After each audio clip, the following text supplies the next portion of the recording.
Day എന്നാ പരിപാടി?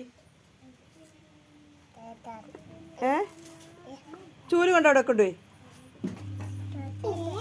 തൂത്തു വാരണ്ട.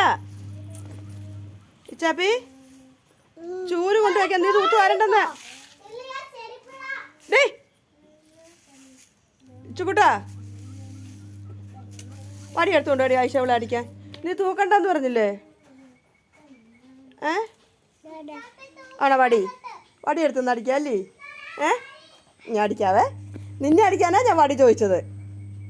ഈ വടി എന്തിനാ? അടിക്കണോ? നീ തൂത്ത് വാരണ്ട. നീ എന്തിനാ വടി എടുത്താന്ന്? എനിക്ക് മടുത്താ തൂത്തുവാര്. കുഞ്ഞു മടുത്തോടാ. ഇച്ചപ്പിനെ പൊന്നു മടുത്തോ? തൂത്തുവാരിയോ? ഈർക്കലൂരി കളയല്ലേ ചൂലിൻ്റെ കേട്ടോ.